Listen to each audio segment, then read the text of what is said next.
الفاتحة إلى حضرة حبيبنا وشفيئنا وقرة أعيننا ومولانا محمد صلى الله عليه وسلم وعلى آله وأصحابه وأزواجه وذرياته وأهل بيته أجمعين ثم إلى أرواح والدينا لآبائنا لأمهاتنا لأجدادنا لجداتنا ولإخواننا لأخواتنا لقرباتنا لمن له حق علينا وللمعلمين ولمشايخنا في الدين ولجميع المؤمنين والمؤمنات والمسلمين والمسلمات الأحياء منهم والأموات وخصوصا إلى أرواح الواقفين هذا المصلى والمؤسسين له ثم خصوصا إلى روح مؤلف هذا الكتاب شيخنا الإمام عبد الوهاب الشعراني بأن الله ينفعنا به وبعلومه في الدارين. الفاتحة. نعوذ بالله من الشيطان الرجيم. بسم الله الرحمن الرحيم. الحمد لله رب العالمين الرحمن الرحيم مالك يوم الدين إياك نعبد وإياك نستعين اهدنا الصراط المستقيم صراط الذين أنعمت عليهم غير المغضوب عليهم ولا الضالين.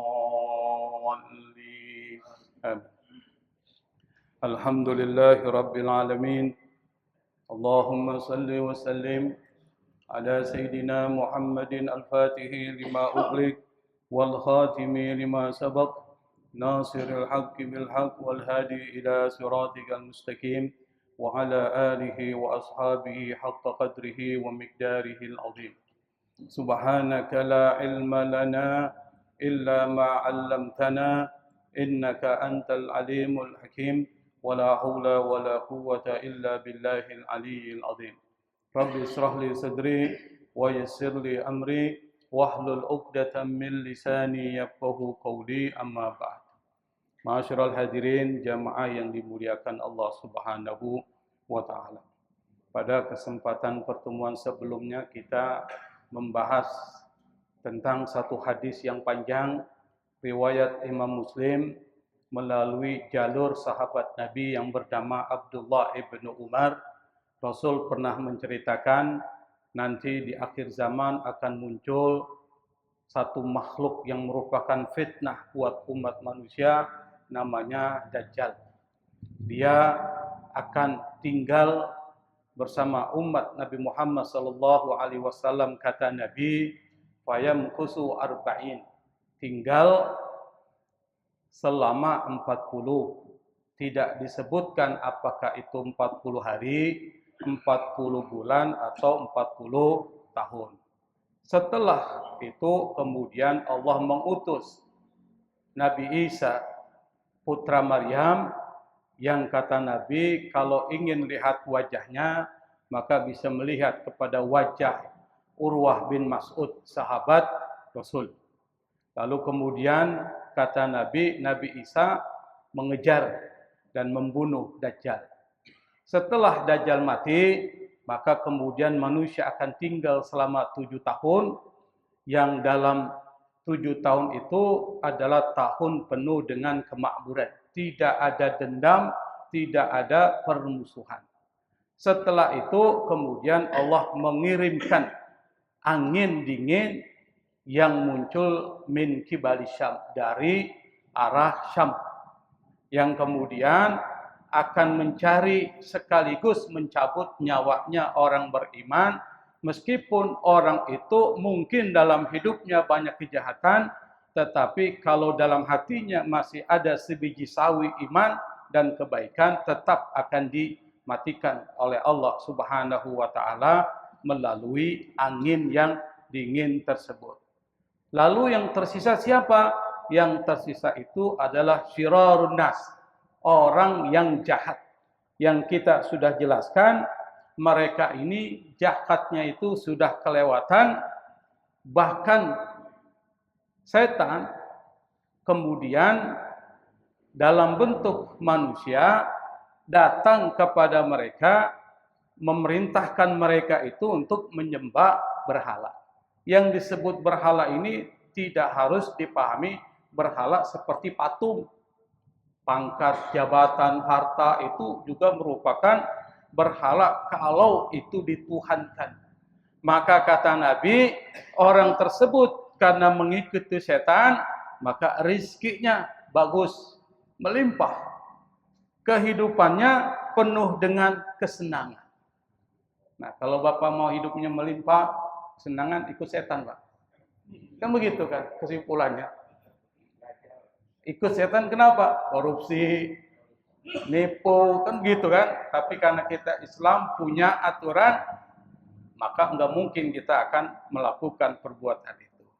Nah, setelah itu kata Nabi, sebelum kita masuk kepada pembahasan kita, setelah itu maka ditiupkan sangkakala pertama.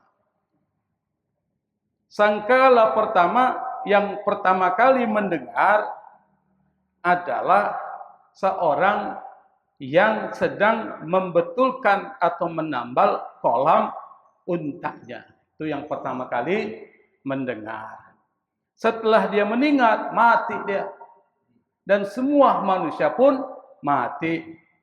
Setelah mati, kata Nabi, Allah turunkan hujan. Yang hujan ini seperti embun. Lalu kemudian setelah hujan itu mengenai manusia-manusia yang sudah mati, maka kemudian tambutu minhu ajsadun nas. Tumbuh. Kenapa bisa tumbuh? Karena manusia itu ada benihnya. Ada yang disebut dengan tulang ekor yang tidak hancur pada saat manusia hancur. Yang itulah yang kemudian akan tumbuh. Kemudian diceritakan oleh Nabi yang ini akan jadi pembahasan kita. Qala al-musannif rahimahullahu taala, summa yuqalu. Ini masih kelanjutan. Summa kemudian berarti kalimat ini ada kalimat sebelumnya. Karena pakai summa. Di dalam bahasa Arab namanya huruf ataf. Huruf sambung. Kalau bahasa Indonesia namanya kalimat sambung. Huruf sambung. Dan kemudian lalu itu dianggap huruf sambung. Summa yuqalu kemudian dikatakan. Kalau mengatakan yaqulu, kalau dikatakan yuqalu, memukul yadribu, dipukul yudrabu. Bahasa Arab gampang ya. Ya ayyuhan nasu, wahai manusia. Jadi ada suara tuh. Yang fa'ilnya, pelakunya yang ngomong enggak disebutin. Maka dalam bahasa Arab kalau tidak disebutkan berarti yang ngomong itu dihormati. Ditakzimkan. Dalam bahasa Arab. Kalau menggunakan kalimat fasid. Yuqalu kemudian dikatakan ya ayyuhan nas, wahai manusia. Halummu. Halummu itu adalah dari kata halumma. Karena yang menjadi audiensnya, khitabnya itu banyak, maka pakai domir antum, halummu. Halumma itu dalam bahasa Arab adalah isim fi'il amr. Jadi dia fi'il amr tapi isim. Ya ini nanti kalau yang ingin belajar nahwu ya harus belajar benar-benar nih supaya bisa baca kitab kuning. Halummu. Apa artinya halummu? Ta'al. Kemarilah. Kemari kemana? Ila rabbikum. Menuju Tuhan kalian. Waqifuhum. Wawnya waw ataf. Artinya dan. Kifuhum. Kata kifu itu fi'il amr. Kata kerja. Asal katanya apa? Waqafa. Waqafa itu artinya berhenti. Waqafa. Maka tempat perberhentian bus namanya apa? Ada kata mauqif, tempat berhenti, mahattah kan? Tempat berhenti mauqif. Mauqif bisa juga artinya pandangan, mawaqif. Waqifum, waqafa, yaqifu, qif. Tuh bahasa Arab. Apalagi sih yang pakai waw depannya, biasanya setelah itu fi'il amrnya hilang. Waqafa, yaqifu, qif. Berhenti. Tapi di sini karena fi'il amr, hentikan mereka. Waqifuhum. Yang ngomong Allah kepada siapa? Malaikat. Kata Allah kepada malaikat, hentikan mereka, tahan mereka. Siapa yang ditahan? Manusia. Kenapa ditahan? Kata Allah, innahum mas'ulun. Mereka semua akan ditanya. Akan dimintai pertanggungjawabannya. Jadi manusia siapapun nanti Pak, kita semua hidup di dunia beramal, itu nanti dimintai pertanggungjawaban di hadapan Allah. Jangan anggap enteng. Semua perbuatan kita baik dan buruk akan dimintai pertanggungjawaban. Semua rezeki kita yang kita peroleh akan ditanya oleh Allah Subhanahu wa taala. Harta kita, apapun jabatan kita ketika diberikan, itu nanti akan ditanya oleh Allah Subhanahu wa taala. Maka kalau orang soleh diberikan jabatan, bukan bersyukur dia. Dia istighfar. Astagfirullahaladzim. Kenapa? Ini jadi beban. Abu Bakar ketika diangkat jadi khalifah, karena mau nggak mau dipilih oleh masyarakat, istighfar Pak. Bukannya senang merayakan. Tasyakuran. Gua sekarang udah dapat jabatan. Habis dapat jabatan, korupsi Pak. Nggak amanah. Masalah itu. Maka jangan anggap bahwa semua enggak dimintai pertanggungjawaban. Semua akan dimintai pertanggungjawaban di hadapan Allah Subhanahu wa taala. Summa yuqalu, ini hadisnya panjang banget. Kemudian dikatakan, akhriju ba'san nari. Akhriju dari kata akhraja, mengeluarkan. Akar katanya kharaja, keluar. Tapi tambah alif. Ziyadatu harfin tadullu ala ziyadati makna. Dalam bahasa Arab itu kaidahnya tambah satu huruf tambah makna. Keluar, kharaja tambah huruf alif atau hamzah, akhraja mengeluarkan. Kasura banyak tambah aktsara memperbanyak. Itu bahasa Arab tuh. Jadi tambah satu huruf tambah makna. Di sini akhriju fi'il amr, dari akhraja yukhriju, ikhraj, akhriju. Kata Allah kepada malaikat itu, keluarkan tuh. Siapa yang dikeluarkan? Ba'san nari. Kata ba'sa itu artinya banyak dalam bahasa Arab. Tapi yang dimaksud di sini adalah kelompok, rombongan, utusan. Itu ba's. Makanya ada orang ini utusan dari A, ba'su A. Pakai ba'sun. Itu rombongan atau utusan atau kelompok. Kelompok apa? Kelompok yang berhak mendapatkan neraka. Keluarkan. Akhriju ba'san nar. Lalu kemudian kata malaikat ini fayuqalu min kam? Min dari kam berapa? Maksudnya dari berapa tuh mau dikeluarin? Biasanya kalau dari berapa berarti ada standar bilangannya. 10 keluarin 1, 20 keluarin 2, 30 3. Itu namanya min kam, dari berapa? Kemudian fayuqalu, dikatakan kepadanya min kulli alfin tis'imi'atin wa tis'atin wa tis'in. Jadi yang dimasukkan ke dalam neraka itu, dikeluarkan untuk masuk ke dalam neraka itu dari setiap 1000. Dari 1000 orang nih. Masukkan berapa? 999 orang. Berarti yang selamat berapa? 1 Pak. Bayangin tuh. Dari 1000, 1 yang selamat. Kita nanti nggak tahu nih termasuk selamat nggak nih? Mudah-mudahan saya yang 1. Yang lain cuma 9. Selamat juga. Repot juga nih. Dari 1000 masukkan 999 tis'ami'atin wa tis'atin wa tis'in. Atau tis'umi'atin wa tis'atun wa tis'in. Harusnya wa tis'un ini. Jadi dari setiap 1000 orang, 999 masukin neraka. sisanya satu. Anda bisa bayangkan tuh. Fadzalika yauman apa? Itulah hari kata Nabi yaj'alul wildana syaiban atau syaiban wa dzalika yaumun yukshafu an saqin. Kata Nabi, itulah hari yang kemudian anak-anak beruban gara-gara itu, Pak. Yang seharusnya anak-anak kan nggak beruban, jadi beruban saking takutnya, saking paniknya. Dan pada hari itu yukshafu an saqin, maksudnya disingkapkan. Yukshafu itu disingkap. An saqin, apa yang disingkap? Sak, betisnya. Berarti kelihatan. Maksudnya apa kelihatan betisnya? Karena dia panik, kelihatan betisnya, itu penggambaran huru hara kiamat.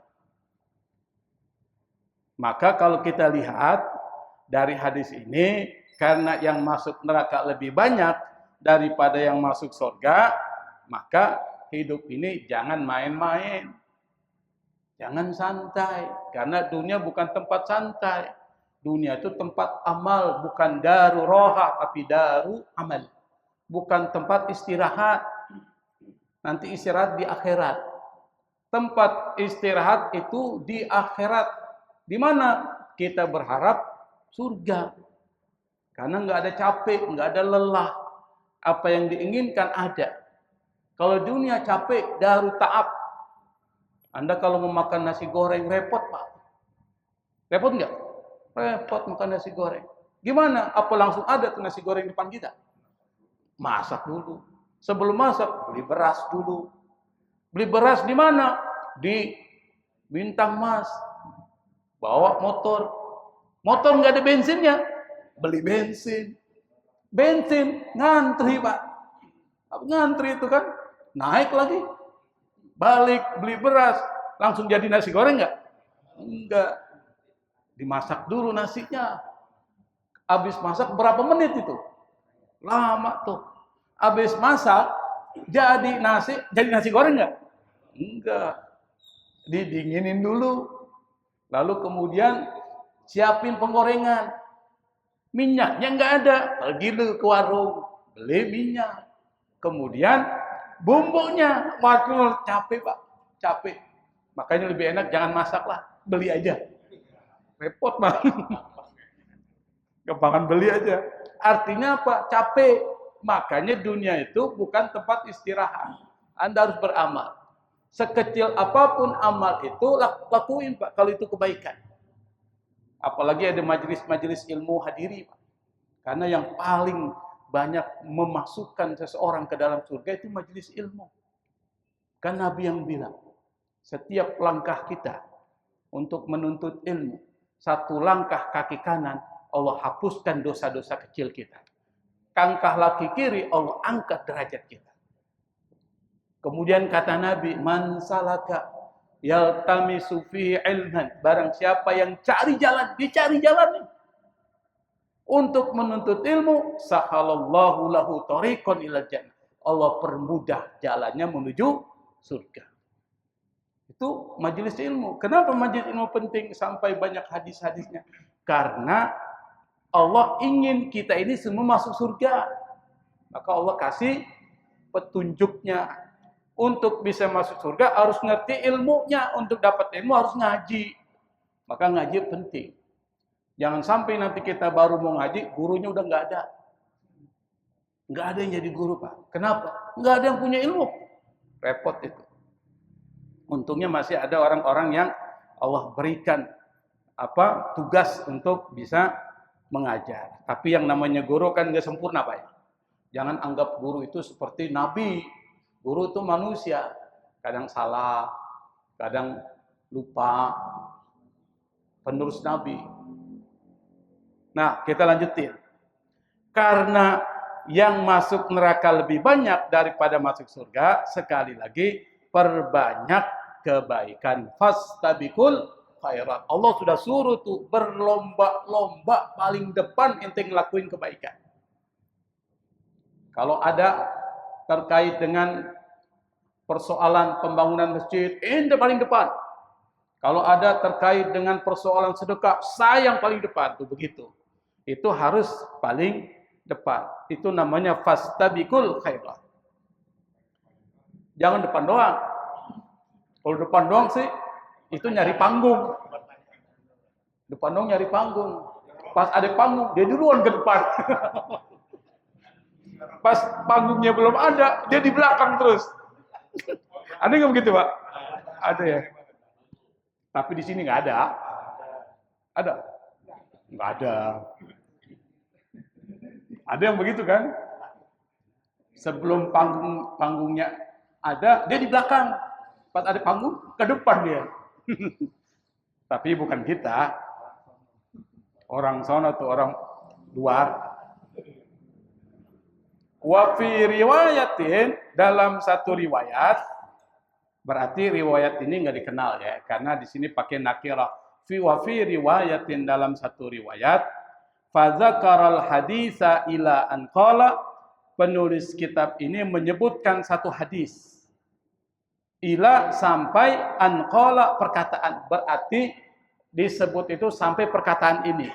Apa perkataannya?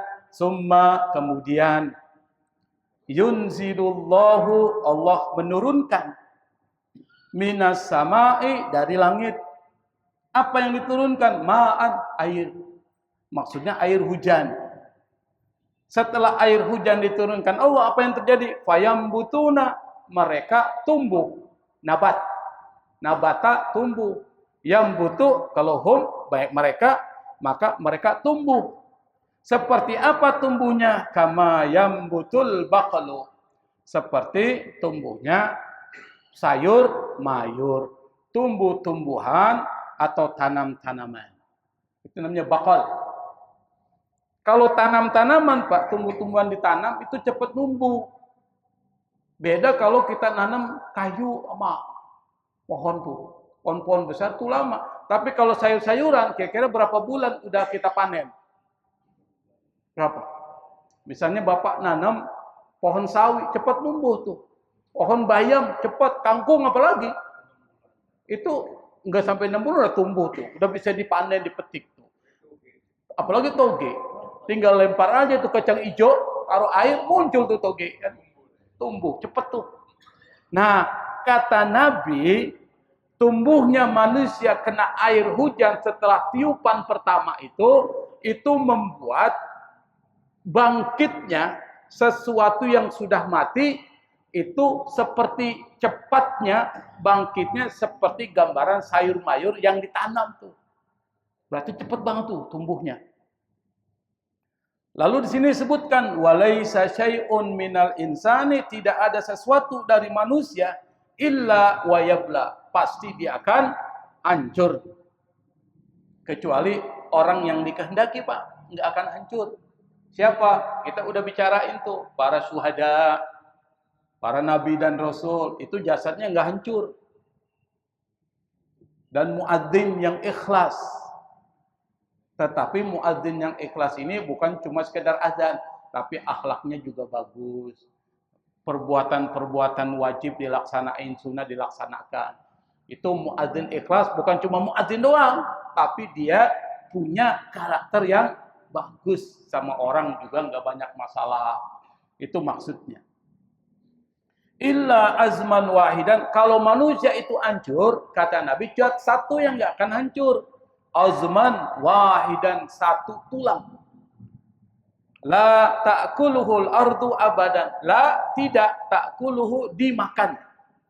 Dimakan apa? Al ardu fa'il, tanah. Abadan, selamanya. Jadi yang membuat kita nanti tumbuh kembali, dibangkitkan nanti pada saat ketika sangkakala ditiupan yang kedua dibangkitkan, itu pada dasarnya ditumbuhkan kembali dari tulang ekor tuh yang disebut dengan ajbud zanab, tulang ekor tuh.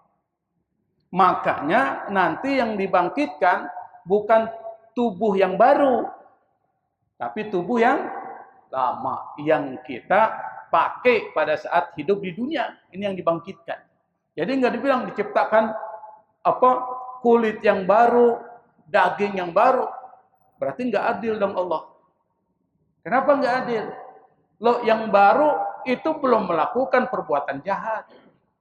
Yang melakukan perbuatan jahat yang mana? Yang lama, itu yang harus disiksa. Maka nanti pada saat di hari akhirat, setelah ditumbuhkan, tiupkan ruhnya lagi. Ditumbuh ini, tiupkan ruhnya lagi, karena ruh nggak mati. Perlu dipahami, ruh itu tidak mati. Dikembalikan, maka nanti di akhirat yang bertanggung jawab dua, ruh wal jasad. Kalau sekarang di dunia yang dominan itu adalah jasadnya. Ruh cuma dorong. Makanya orang lebih senang dunia ketimbang rohaniah. Coba aja Bapak kalau disuruh puasa Senin Kemis. Kemudian ditraktir tiap hari makan kepala kakap. Tiap Senin Kemis. Bapak pilih mana? Kakap. Kenapa? Jasad. Lebih suka yang senang-senang tuh. Kalau suruh puasa, oh nantilah kalau udah tua. Kalau udah tua, udah lemas. Sah gitu. Makanya yang rohania itu kalah dengan yang jasmania. Maka orang yang lebih mengedepankan rohania, dia akan jadi orang mulia. Tapi yang lebih mengedepankan yang bersifat jasmania, dia akan seperti binatang. Akhlak. Kita lihat kan sekarang banyak para pejabat-pejabat. Itu dunia Pak, yang dia kejar. Sehingga seperti binatang memakan apa aja dimakan. Ini kan repot. Nah, berarti kata Nabi, yang akan ditumbuhkan dari kita nanti pada saat hari kebangkitan adalah tulang ekor yang kemudian menjadi jasad yang utuh, lalu ditiupkan ke dalamnya ruh pada saat ketika kita hidup di dunia. Itu yang informasi yang disampaikan. Nah, maksudnya apa ini perkataan seperti ini? Allah ingin mengatakan kepada kita, yang pertama, ente harus yakin ada hari kebangkitan. Karena banyak orang yang nggak yakin dengan hari kebangkitan. Dulu zaman Nabi Isa alaihissalatu wassalam, mereka nggak yakin ada kebangkitan. Mereka mengatakan bagaimana mungkin orang yang sudah jadi tulang belulang bisa dibangkitkan kembali. Siapa yang bangkitkan? Bagaimana caranya? Allah utus Nabi Isa alaihissalatu wassalam. Allah kasih mukjizat. Kalau manusia saja bisa menghidupkan orang mati, salah satu mukjizatnya, dan bisa menyembuhkan orang buta dan orang sakit tuh, dan menghidupkan orang yang mati, maka tentu Allah lebih bisa lagi. Tapi orang-orang Bani Israel yang memang karakternya seperti itu, sampai sekarang modelnya seperti itu, meskipun udah dikasih bukti, tetap dia nggak percaya. Apa dia bilang? Isa, engkau memang mungkin bisa menghidupkan orang mati yang baru mati. Yang baru mati bisa ente hidupin. Coba hidupkan yang sudah mati ribuan tahun yang lalu. Tuh orang Bani Israel Pak kerjaan.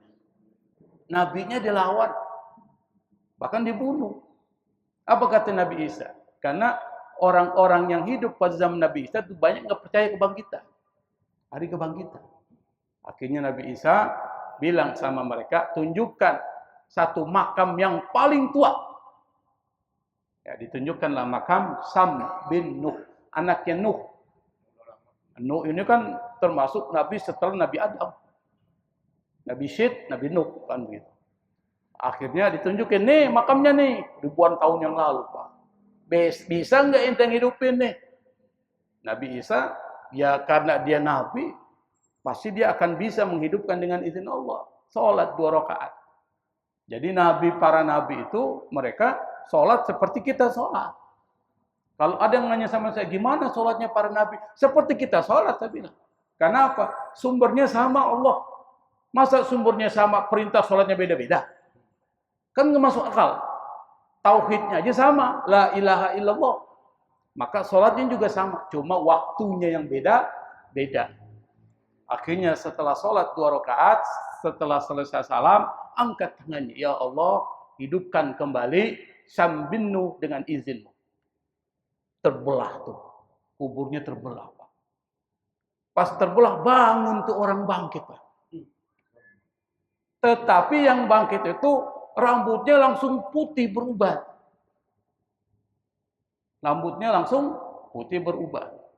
Apa kata Nabi Isa? Ya Syam, sepanjang sepengetahuan kami, waktu kau meninggal kau masih muda. Kenapa rambutmu itu putih? Langsung putih. Memangnya sudah berapa lama kau meninggal? Kata Nabi Isa. Oh, dia cerita. Tapi kata dia, saya udah mati ribuan tahun yang lalu, tapi sakaratul mautnya belum hilang. Rasa sakitnya. Bayangkan. Rasa sakit sakaratul maut sampai sekarang masih saya rasakan. Bayangin itu, Pak. Sakit banget berarti. Udah ribuan tahun yang lalu. Lalu Nabi Isa tanya, kenapa bisa beruban? Apa dia bilang? Saya ini pada saat ketika kau minta sama Allah untuk membangkitkanku, pikirku tuh hari kiamat. Hari kebangkitan. Saking paniknya, takutnya saya selamat atau tidak. Beruban. Itu tadi disebutkan. Yaumun yaj'alul wildana shiba. Hari di mana anak-anak itu bisa beruban karena hari kiamat. Panik dan takutnya rambutnya langsung putih. Kita belum takut aja udah putih kan? Kita belum takut nih, udah putih. Apalagi dikagetin. Peringatan. Itu artinya yakin ada hari kebangkitan, maka kita persiapin. Karena ini yakin dan pasti terjadi, persiapin, gitu maksudnya. Yang kedua, yakin Allah Maha Kuasa. Apapun bagi Allah mudah, kecil, bagi kita berat, tapi bagi Allah kecil. Artinya apa? Tidak ada yang tidak mungkin bagi Allah. Dekati Allah. Karena dia yang mungkin. Dekati Allah, cintai Allah, dan rayu Allah. Apa rayu Allah? Rayu Allah, minta ya Allah seperti seorang namanya Abu Nuwas. Pernah dengar kan? Abu Nuwas kan pernah bikin syair. Apa syairnya itu? Ilahi lastu lil firdausi ahla wala aqwa ala naril jahim. Kata Abu Nuwas, dia bilang, Abu Nuwas ini ulama, bukan orang biasa. Ilahi, Tuhanku, lastu lil firdausi ahla. Saya enggak pantas masuk surga. Tapi dia bilang, wala aqwa ala naril jahim. Tapi saya enggak kuat kalau masuk neraka. Tuh, masuk surga enggak pantas. Masuk neraka enggak kuat. Baru dibilang min fahabli taubatan waghfir dzunubi. Ya Allah, ampuni saya. Ampuni segala dosa saya. Itu namanya merayu Allah. Dan Allah sudah kasih tahu cara merayunya. Apa? Kalau ente doa sebut nama-nama yang baik dari Allah. Walillahil asmaul husna fad'uuhu biha. Allah punya nama-nama baik, kalau minta pakai tuh. Itu puji tuh. Rayu tuh. Karena Allah Maha Kuasa, apapun bagi Allah tuh mungkin, pasti terjadi. Rayulah Allah. Itu maksudnya. Maka kita di dunia ini untuk merayu Allah adalah dengan menjalankan apa yang Allah perintahkan. Enggak usah pikir terkait dengan banyaknya. Enggak usah pikir banyaknya. Tapi yang paling dipikirkan apanya? Konsistensinya.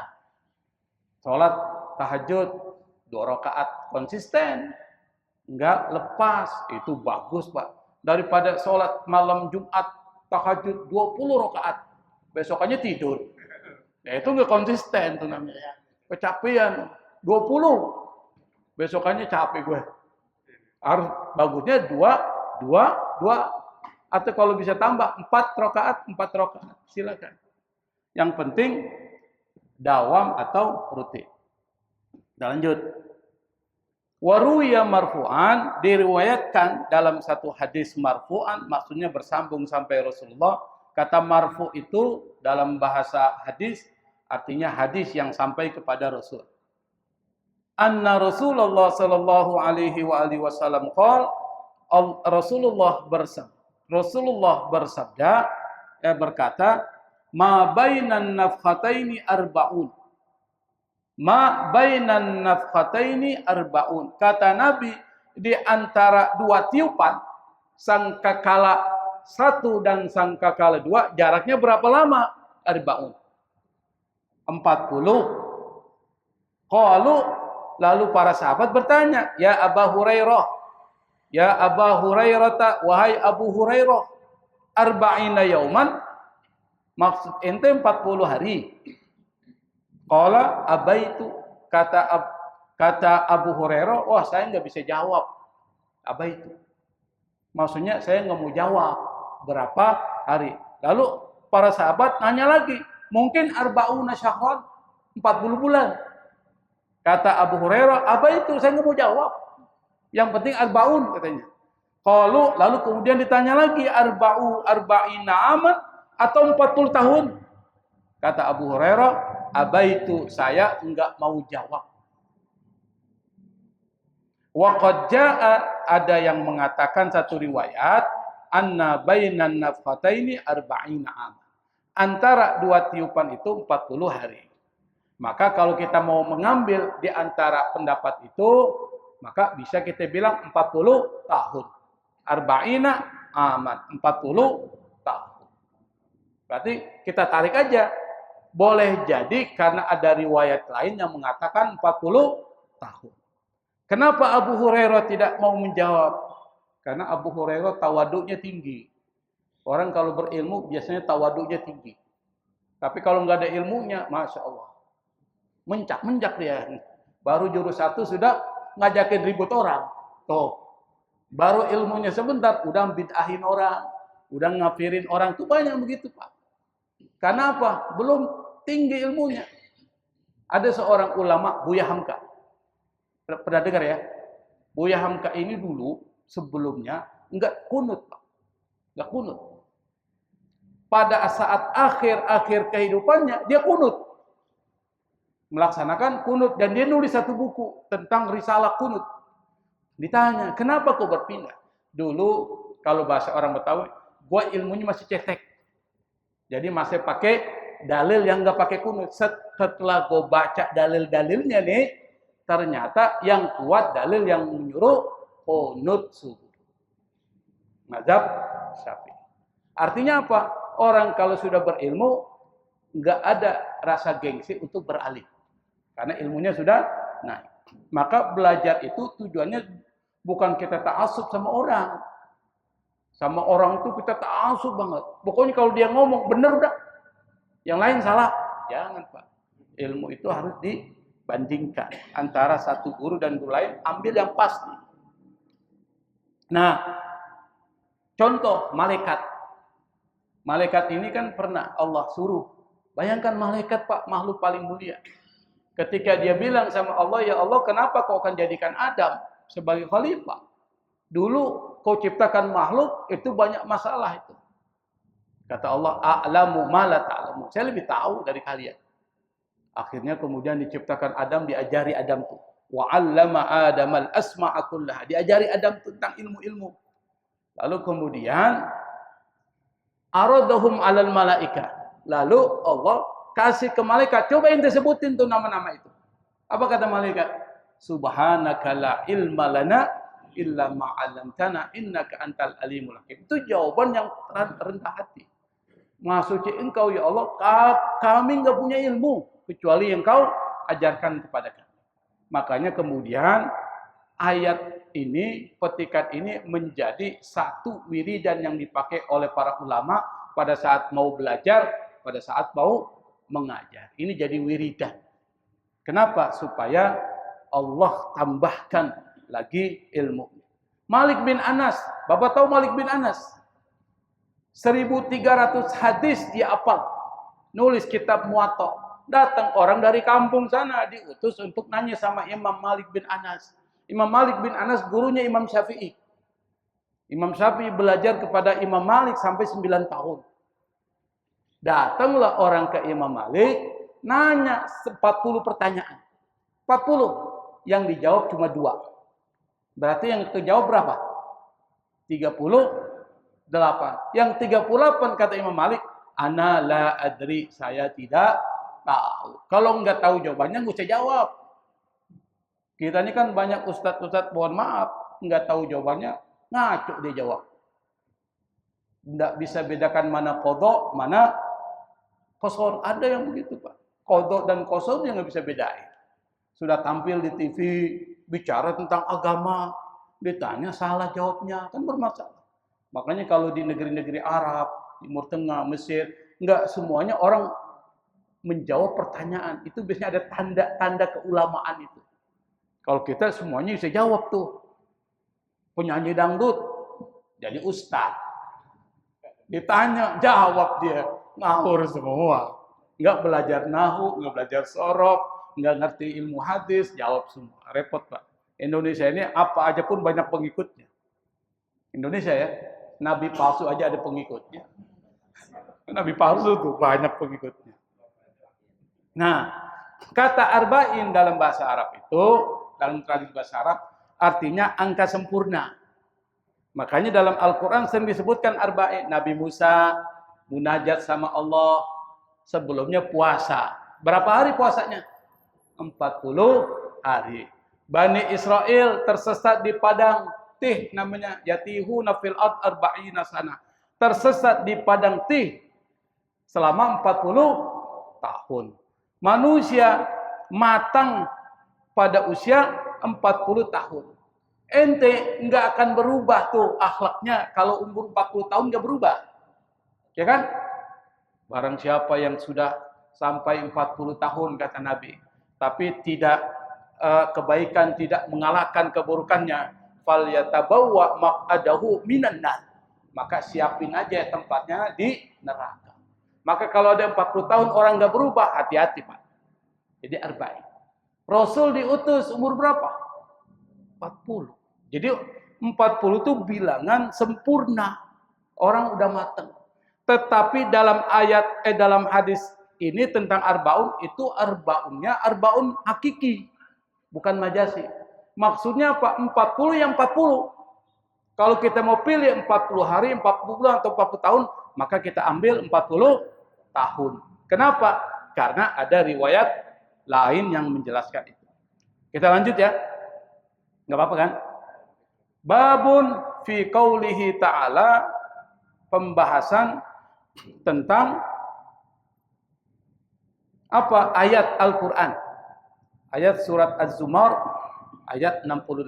Di dalam surat Az-Zumar 68 ini ada ayat wa nufikha fis suri fasa'iqa man fis samawati fasa'iqa man fis samawati wa ma fil ardi illa man syaa Allah. Ini ayat bicara tentang tiupan.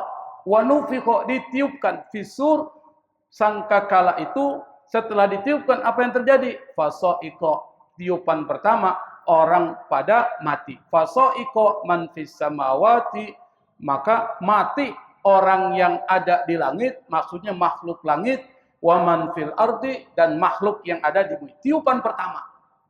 Maka kata para ulama, tiupan itu cuma dua. Pada saat tiupan pertama, semua hancur, semua mati. Tuh, kata kalau dilihat dari ayat Al-Quran, illa man Allah, kecuali yang Allah kehendaki. Siapa yang Allah kehendaki tidak mati? Maka dijelaskanlah yang dikehendaki Allah tidak mati.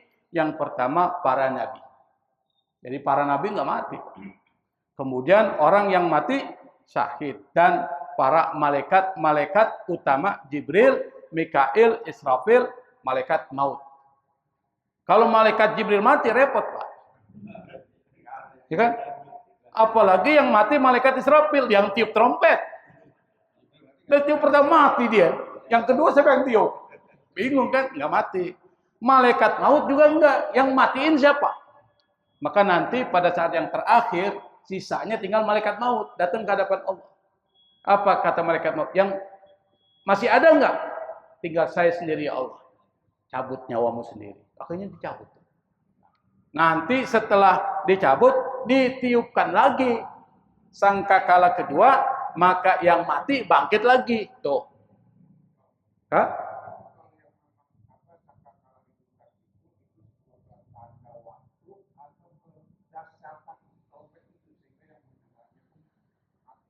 Tiupannya itu dahsyat. Yang dengar langsung mati. Kan pertama yang dengar itu orang yang lagi benerin kolam ontaknya, kaget dia naik begini, apa itu suara? Terus langsung mati.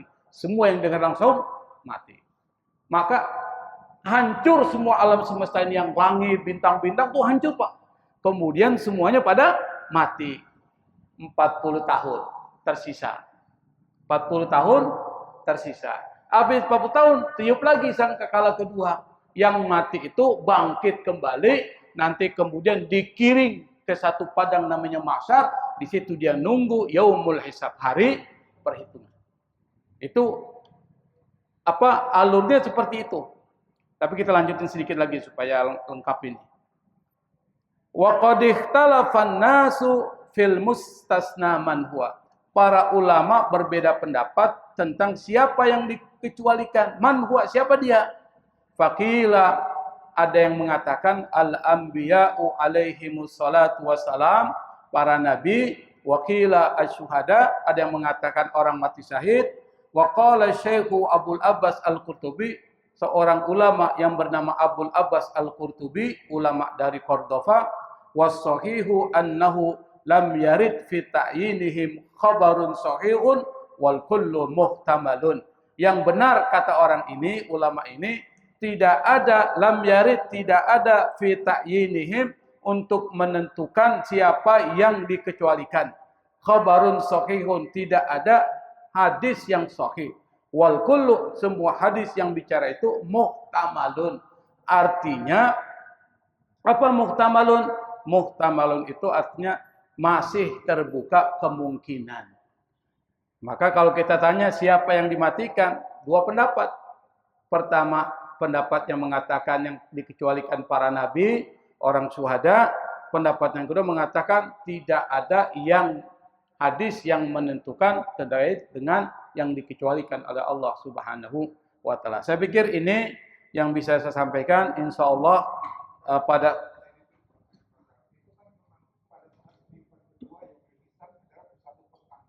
iya.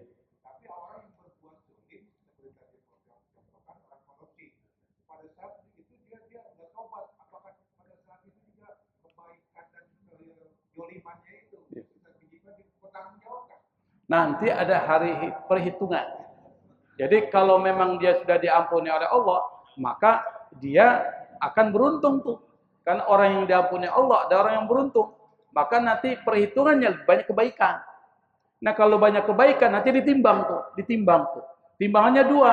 Yang satu min nur, yang satu min dzulum. Dari cahaya, dari kegelapan. Yang baik ditaruh di timbangan cahaya, yang buruk ditaruh timbangan kegelapan nih. Di dalam kitab Mukhtasar Ihya Ulumuddin dijelaskan tuh. Nanti mana yang paling berat? Kalau ternyata yang berat adalah timbangan cahaya, maka divonis hukumnya adalah ente masuk surga. Setelah itu disuruh lewat jembatan namanya As-Sirat dan pasti akan lulus jalan itu. Baru masuk ke dalam surga. Sebelum masuk ke surga, minum dulu tuh satu air di telaga Kausar milik Rasulullah. Nanti akan dibahas juga nih. Cuma kita ingin mengatakan bahwa tiupan ini ada yang mengatakan 3, ada yang mengatakan 2. Yang tiupan 2 ini adalah tiupan pertama mematikan, tiupan kedua membangkitkan. Maka disebut dengan hari kebangkitan. Pas dibangkitkan, apa yang terjadi? Dikumpulkan. Di mana? Mahsyar. Apa yang dilakukan di mahsyar? Nanti kita cerita itu apa yang terjadi di mahsyar. Ya mudah-mudahan kita termasuk yang dapat payungnya. Kan ada 7 kelompok yang dapat payung tuh. Mudah-mudahan kita. Hah? Iya, dapat payung dari Bank BNI. Wonder apa? Di Wonder nih punya kaos nggak bagi-bagi dari Wonder. Saya pikir itu ya. Nanti kita lanjutin di diskusinya bisa di habis isya lah. Assalamualaikum warahmatullahi wabarakatuh.